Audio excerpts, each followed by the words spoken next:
Dans cette vidéo, nous allons corriger l'activité 12.1. Premièrement, nous sommes intéressés à l'étude du fonctionnement.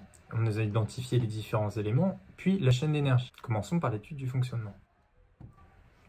Ici, on retrouve tous les différents éléments présents. Donc, nous avons les pédales d'annonce et la pédale de réarmement située à cet endroit-là. Pour rentrer dans le détail, donc, la pédale d'annonce et la pédale de réarmement sont tous les deux les mêmes capteurs.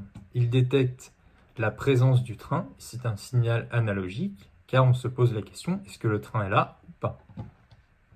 En sortie, on obtient un 0 ou un 1, comme c'est montré sur l'exemple ici.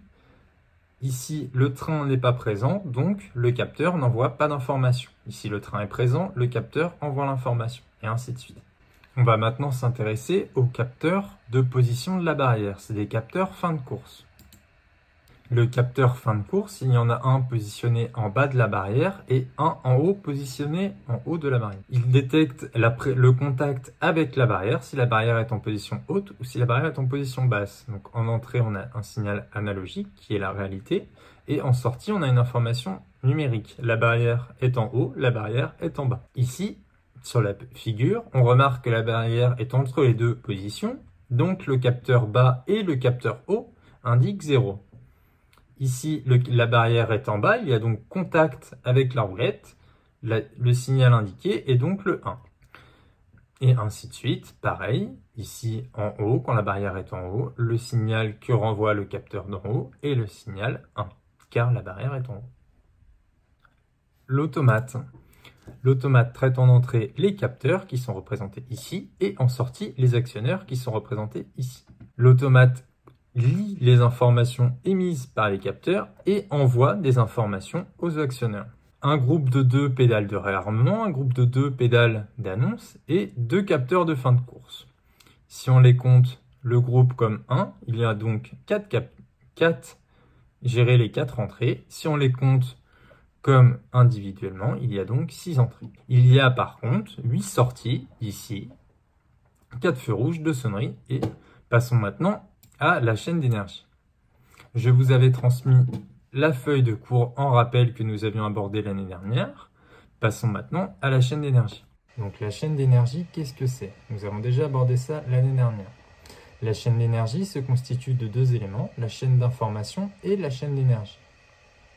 On avait vu qu'ici, à droite, il y a les instructions communiquées à l'utilisateur, la fonction d'usage souhaité en bas, la source d'énergie ici, et les éléments extérieurs. Dans notre cas, on s'intéresse à la barrière du passage à niveau.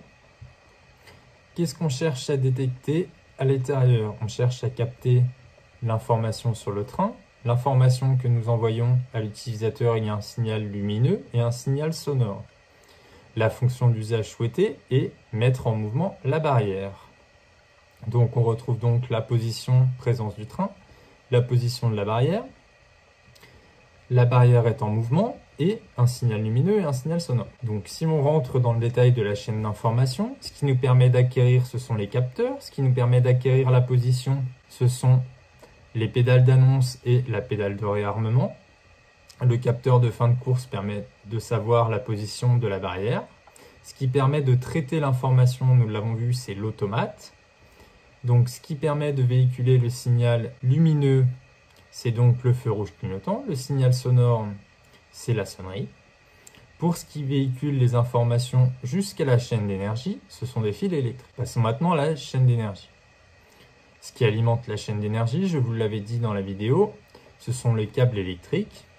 Ce qui distribue l'énergie, c'est un organe qui s'appelle l'interface de puissance.